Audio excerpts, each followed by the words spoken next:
Welcome to Midfield. Here, the first week of the 2025 high school football season. We're here at Crawford High School on the practice field, midfield of their practice field, as they get ready for their week one matchup at Anderson-Shiro.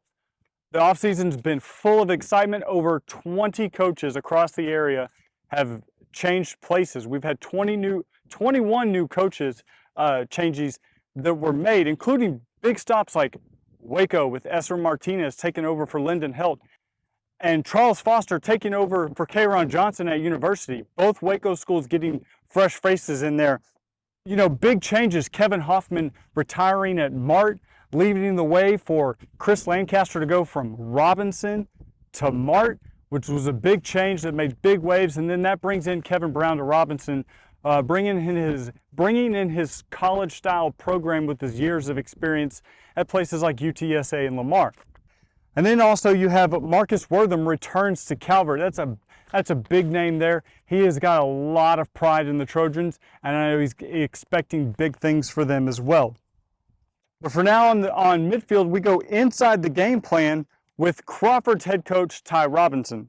And you come to a new school here at Crawford. What are your expectations for this season? Obviously, we want to do well. We want to play deep into the playoffs, but I don't really look that far ahead. We've got a practice today at 4 o'clock, and we've got to find a way to improve from yesterday's practice. And just to me, it's more process, getting better day by day. So, we just want to continually improve, become more physical. Be able to execute our offense better, be able to do the little things right, attention to small details, and let the chips fall where they may at the end of the season. Coach Jacobs had been in here at Crawford for a long time, and you come in. What do you bring in that's new or different? Those guys, and even Coach Jacobs had been here for a long time prior. Before he was the head coach, he was an assistant, and I'm the first person from the outside in 35 years. And, growing up in Bremont, and then kind of the patriarch of the program here, Robert Murphy, he and my dad, they were friends back when Coach Murphy first came here. So, on my 28 years as a coach, I've always kind of followed Crawford from afar, and had great respect for the program and what they've accomplished. Again, not just in football, but in all facets of athletics, both boys and girls. And the challenge for me is to I think Crawford's a special place. It's definitely a throwback on maybe what you would have thought things were like maybe 20, 30, 40 years ago. And the things that have made Crawford special, keeping those in place, yet at the same time, being able to be the type of coach that I am, to be me. Okay, so your Woodville Eagles got a district win over Anderson-Shiro, so this is a team you're very familiar with.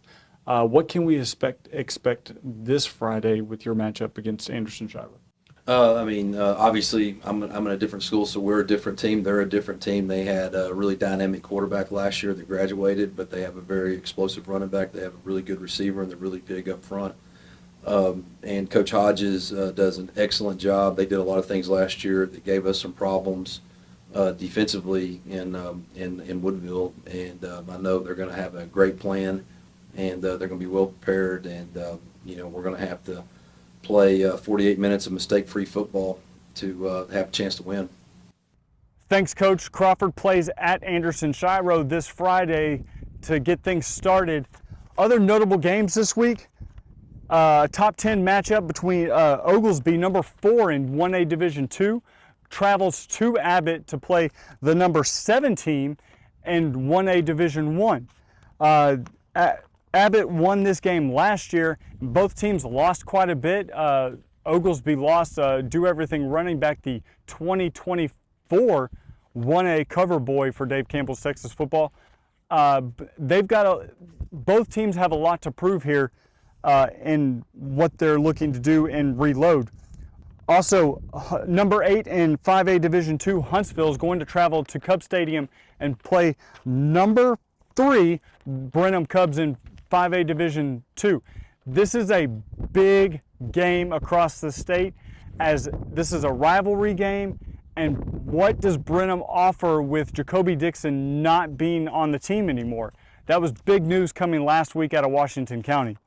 And finally, our red zone game of the week. The Lexington Eagles, the number 4 team in 3A Division II, travels to Falls County and Marlin, where the Bulldogs, the number 7 team in 2A Division I. This game at Legion Stadium is going to be huge. Both teams are looking forward to this game.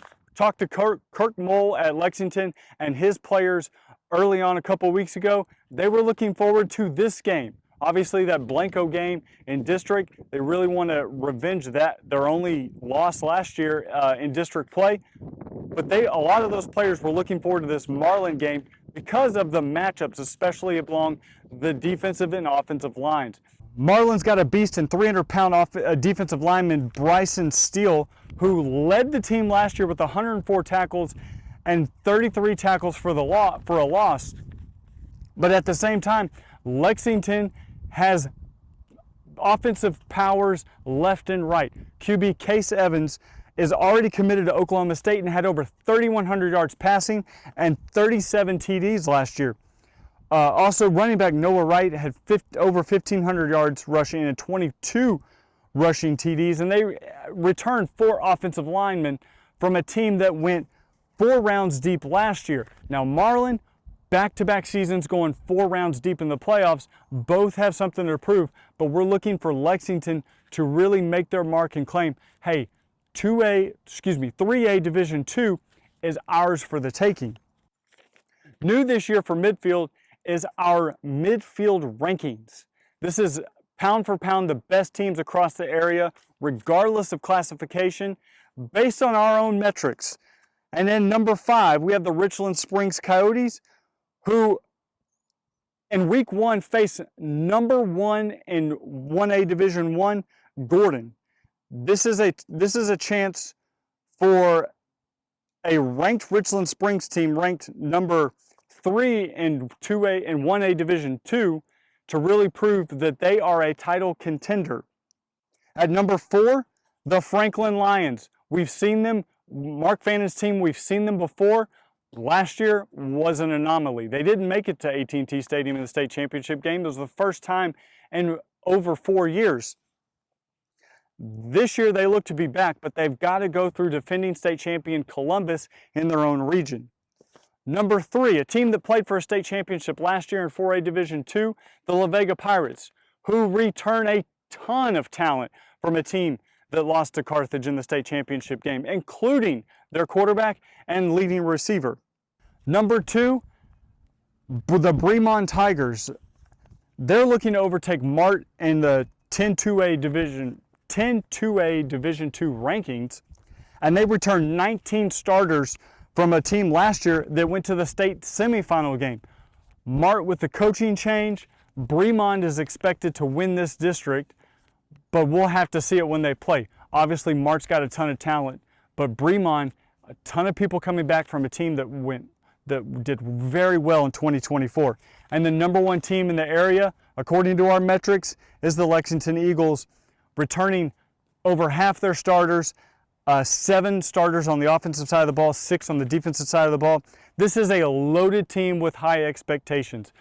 Our bold prediction for week 1 is all about the dogs. It's about underdogs, a 13-point underdog, as Copper's Cove, who's a 13-point underdog, travels to Killeen to take on Killeen Ellison.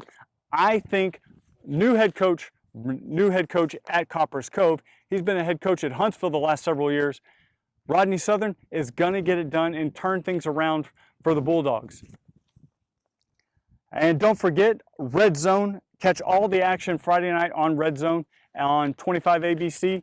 Shaji Adam, Donna Conrad got you covered from top to bottom. All the games, all the highlights, all the scores that you need to know.